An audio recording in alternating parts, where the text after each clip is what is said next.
Hello everyone, hello. So, today is 2:30 on Sunday the 18th of January 2026. This is the very first live stream that I am ever doing for this year, 2026. And a lot has happened. Like a lot. Like I don't think I have told you about what just happened last year sufficiently, but I went to Cebu. Anyways, a lot of people have joined. Wow, that's interesting actually. Oh my goodness. Yeah, wow. How many people have joined already? 1, 2, 3, 4, 5, 6, 7, 8, 9. And most left. I mean, of course. Yeah. Hello there. Okay, anyways. What was I going to talk about? Cebu, right. So, a lot has happened in Cebu last year. First, what? Is it? The journey, right? Oh my goodness. Apologies. So, what happened on the very first journey was I don't even know why this even managed to happen to me, but what happened on that day was on our way to the trip, I was apparently missing. I cannot make this up. I don't know why I was even considered missing, but later on I then realized what has happened eventually. So, here's the full timeline of what happened on this very first day. So, I was sleeping. That's it. I was sleeping. It was around 5 o'clock. I was on my phone for a bit and then went to sleep. Just slumbered for 6.5 hours around that time. And I was sleeping so soundly that I did not even realize what was going on outside. And then at around 10 minutes to noon, around 20 minutes to noon, I heard an announcement. When I woke up, like I was still half asleep by this point, I just heard the noise. Paging Dan Branandalan. I repeat, paging Dan Branandalan, please come to the lobby. At this point, I thought I was dreaming. So I had to check to see if I was hallucinating or not. So I calmly put on my shoes and then walked to the lobby as per the instructions. And then the first person I encountered on the lobby was my father, who was angry, surprised, and relieved all at the same time, just on the look and the feel of his face and body. And that's when he first asked the question, where was I? Where have I been? And I was utterly clueless by this point. Remember, I just woke up a few minutes ago. So this sudden question of where have I been, I thought the obvious answer was, hey, I was sleeping. And yet, when I pointed out where I was sleeping, that's when I realized I was actually sleeping in the wrong room. The wrong room. Oh my goodness. So here's how the to-go rooms actually work. So for every room, there are 6 bedrooms. Each room is subdivided into 6 bedrooms. We were actually on the second bedroom, or the second group of the 6 bedrooms. And bubord sa matulog ka na ba? Hala, gahinay-hinay. Go. Anyways, so we were actually supposed to sleep in the second group of bedrooms, and it was on the very back of the left side, so it was the furthest on the left side. That's what I also thought. Okay, I was going inside and was sleeping on the furthest side of the left of this group of bedrooms. But it turns out I was sleeping on the first group, not on the second group of bedrooms. So if this was numbered in a way, I was actually sleeping in bed number 3 and not bed number 9.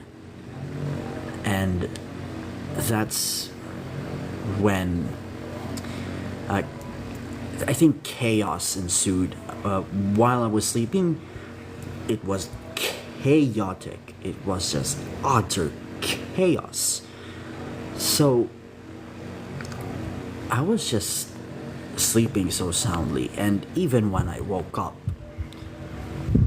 the sheer embarrassment of what I had done by sleeping in the wrong room only seeped in so slowly and so gradually that for a while I didn't fully comprehend just how much of an embarrassment that was of sleeping in the wrong room.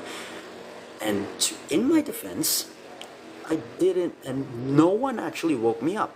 Like, no one at any point for about 6.5 hours told me, hey, I don't think you're supposed to sleep in there. I think someone else is supposed to be there. That did not happen throughout the entire trip. And I don't even think the crew was looking properly. But in their defense as well, I look like this. I look so odd and so meh that it would simply just be fair and it would be forgivable for the crew to think, oh, maybe it's just a random, otherwise normal passenger who is supposed to sleep in there. Yeah, that's how it. We were still on the way to Cebu City by this point. So, you know, pretty chaotic. Anyways, since the what day? Since the 6th of January on the main channel, I have been publishing videos one by one. Where is that thing? There we go. Flip camera. Look at that. This is the first one at a port in Cagayan de Oro. Next is at the MV to go Masagana. This is the boat that I'm talking about. What else? The CCLX Bridge. We have arrived at the upper port section. Yeah, I'm releasing all of the videos slowly and gradually. The most recent one is this one, eating at Marugame Udon. This happened at around 12 minutes to 2. I checked the video. It was around 2 minutes to 2. 12 minutes to 2 on Christmas Day. Yeah, this was what I was eating for lunch on Christmas Day, and it's quite obvious in the thumbnail that I'm on my phone. I am definitely talking to someone at this point. So, what else can I talk about? I don't know. There is one. I think there's one thing that I would like to talk about that I would like to share with you, and I don't know, give your thoughts about it. I am yapping so much, and I still know that a lot of people have come across this live stream and just left. I mean, I understand. Who on God's green earth wants to hear about a mishap that this legal adult has done, which would have which might have been the biggest blunder he has done throughout the whole year. And it was in December as well. It was late December. It was the holiday season. It was almost Christmas when this happened. So, but anyways, hold on. I have to take care of something.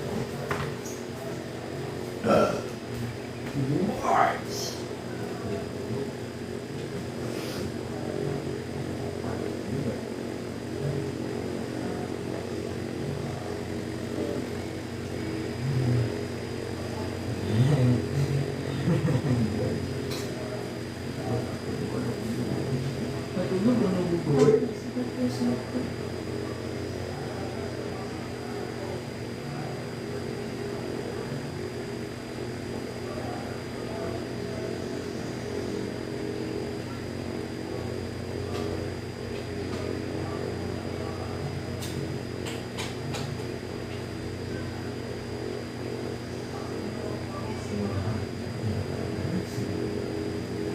What?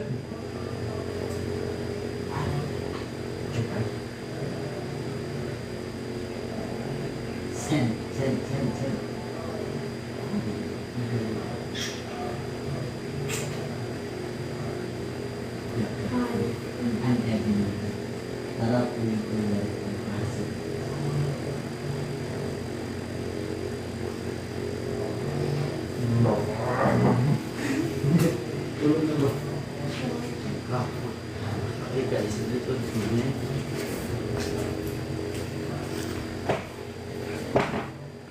Oh boy, I look odd with my glasses. Actually, without. I look more normal in these. Anyways, there's this one, actually plenty of ideas I have about reforming our government here in the Philippines. I don't know if you would like to hear that, but I will just put it to you anyways. I'll just tell you about it anyways. Okay, so, by the way, hello there, my name is Dan Brand, and welcome to this live stream. This very first live stream I'm having for the year of our Lord 2026. Yeah, a lot of people are coming and going right here. But, you know, let's proceed. 39 total views in about 40 total views in about 13 minutes. That's quite good, actually. That's pretty nice. Anyways, there's this idea I have about reforming our government here in the Philippines. I don't know if you would like to hear it, but I'll tell you about it anyways. If you don't want to hear about it, you can always leave. So, currently, there are 4 layers of governance here in the Philippines. There's the national level, where we have the executive, the president as the executive branch, the House of Representatives and the Senate for the legislature, and the Supreme Court for the judiciary. Then there's the provincial level, where you have a governor, a provincial board. I prefer to call it council, but let's go with provincial board. And then I think there are provincial courts, just provincial trial courts or provincial circuits. I have not looked up much about provincial judiciaries, but I think I should. Then next, there's the municipal level, municipal or city level, where you have the city, the municipalities, things like those. Like here in Iligan City, it's a highly urbanized city, and it's equivalent of a province in terms of its administration. The city mayor is actually the second most powerful man. Like the mayor here in Iligan City is actually, in terms of just layers of governance, the second most powerful man in terms of layers. The only person more powerful than him is the president of the Philippines, or of the Republic of the Philippines. That's what makes highly urbanized cities quite powerful. And then there's the barangay level, where it's like hyper local grassroots government that is established, where there's a barangay captain, barangay council, or some guniang barangay. And I don't think there are barangay courts, and if there are any, it's only composed of one judge, or actually maybe even a lawyer, because and the layers of governance here in the Philippines is quite convoluted. Like, there are 17 regions here in the Philippines that are merely administrative. There's no layer of government. No level in the regions are elected. Besides, of course, the autonomous region, the Bangsamoro autonomous region of Muslim Mindanao, which I would just prefer calling Bangsamoro.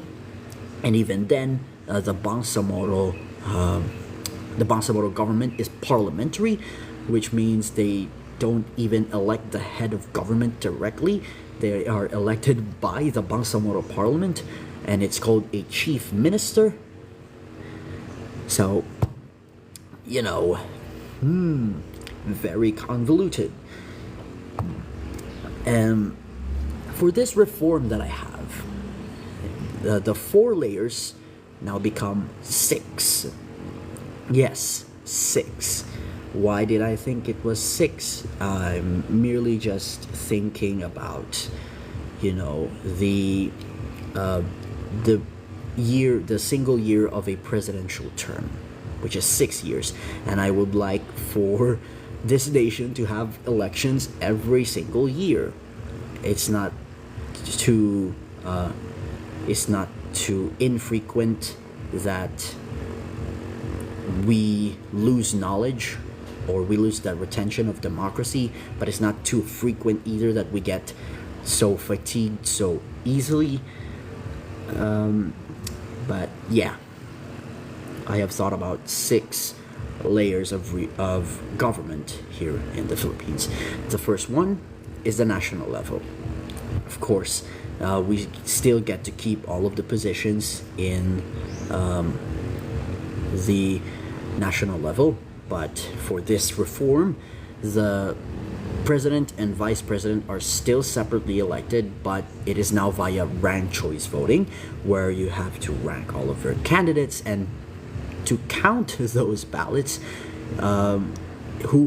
if anyone reaches more than 50% of the votes, is elected. But if there isn't, the last candidate is eliminated, and their second choices are distributed. It's also known as instant runoff voting, and it's a pretty nice system to have here in the Philippines, ranked choice voting for single member positions. And then next is the House of Representatives. Okay.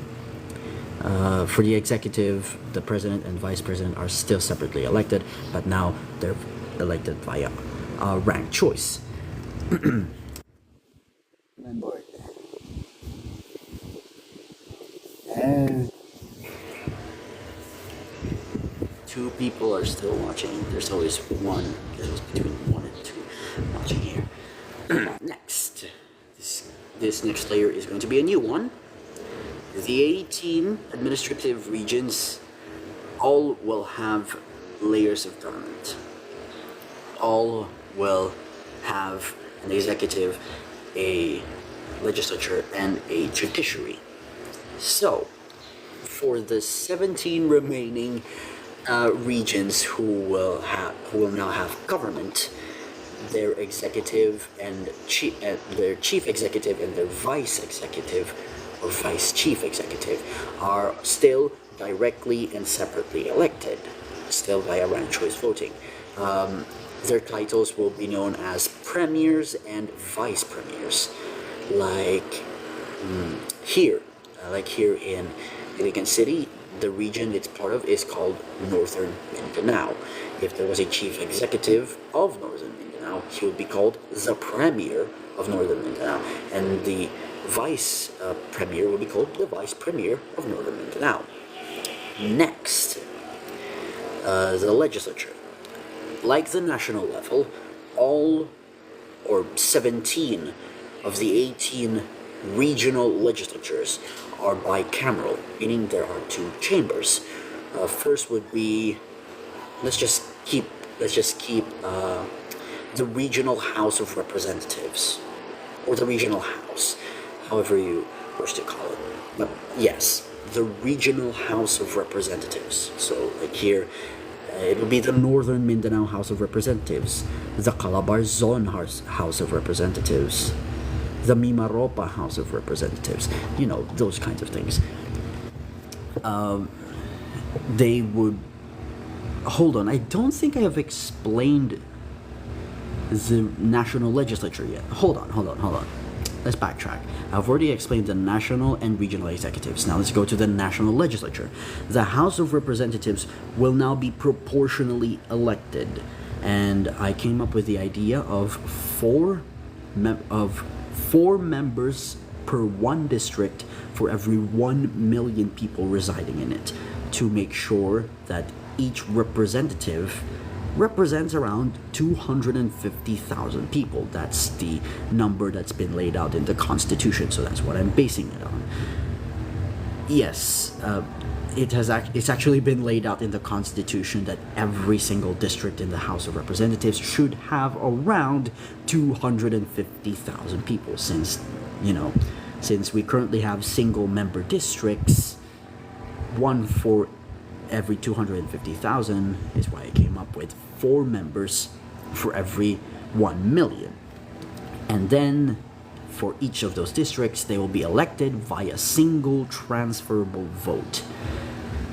I don't think I can explain it adequately, but single transferable vote simply just means you have to rank all of the candidate. Well, actually, you have to rank a certain amount of candidates, in this case 4 candidates, and then those transfers, those votes will then be counted in full, and they will see who will get a quota. Since there are 4 districts for every 1 million people, the quota to be elected is around 20%, or in a 4-member district of 1 million people, around 200,000. So you need 200,000 first choice votes in order to, get elected. In order to get elected in this hypothetical legislature. New gifter. When a viewer sends their very first gift in their life to become a new gifter badge will be given to them, and the badge lasts 24 hours. Ah! What the hell? Shout out to Nailu? What the hell? They have 10,000 followers. Interesting. That's quite interesting. I don't know what they gave, actually. It didn't show up. But alas, apparently they are a first time gifter. I don't know how to check that, but apparently they are. Anyways, where was I? Yes, the quota to get elected for this hypothetical House of Representatives would be around 200,000. Assuming all of the residents in that district are all voters who all vote, but in practice it's actually around just 20%. Just 20% of that district's electorate meaning registered voters. Excuse me. I think that's for the House. There are surplus transfer methods for this single transferable vote method, but I don't think I should explain it here. Let's move on for the Senate. This new Senate will also be expanded, and it will have a nexus provision. The nexus provision will state that the size of the Senate, the total membership of the Senate, must be as nearly as practicable half the size of the House of Representatives. So, I have actually calculated this, calculated, come up with this multiple times, just asking a Perplexity AI to just, make my theories and hypotheticals a reality. So, yeah, that's what I do with my spare time. I'm a pretty weird guy indeed.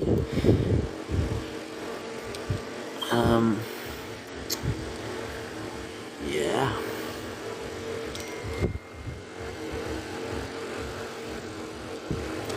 Okay.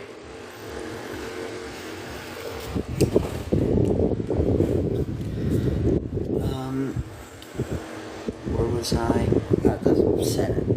Okay. So the nexus provision will be close to half the size of the House of Representatives as possible. Then, that number will then be distributed amongst the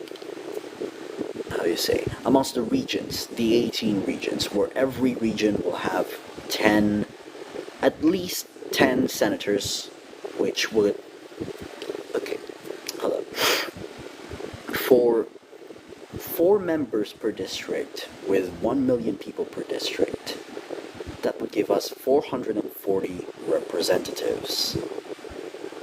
If we do have a population of around 110 million, we would get 440 representatives. The nexus provision in the Senate, that will make it 220, meaning if every region, all 18 regions, get at least 10 senators each, that will be 180 senators. The remaining 40 will be allocated based on population. And they also have to be distributed evenly, so that it will be staggered perfectly, so that an exact half will be elected for the first, and then 3 years later, another exact half will be elected. Yeah. Okay. I'm yapping so much. Oh my goodness, I am yapping so much. Like, goodness me. 0 of 3 roses. Whoops. Apparently Nyiu, or Nyleiu, who has 10,000 followers, is a new gifter. I don't know what they gave me. I don't know if I can even see. Just apparently they gave me something. But yeah, that's for the House and Senate. 440 members for the House, 220 for the Senate. The Supreme Court, that will be like, I think there are 15 Supreme Court justices right now, and there would be, I'm thinking of a new, new way to appoint the justices of the Supreme Court, where there will be, there will be 15 justices, 5 appointed. 6, 12, 18, 30. Okay, 30 years. They can serve up to 30 years. Yeah, so if there will be no mandatory age, but there will be a term limit of 30 years, so that 3 justices will be appointed every 6 years. Okay, I think it's already 1 minute to 3, so I think I should stop yapping now. I have just explained the national level, by the so much. Oh my god. But, alas, that is all for this live stream. Thank you so much for watching this very first live stream on the Big 26, the year of our Lord 2026. And we'll see you in the next one. Bye bye.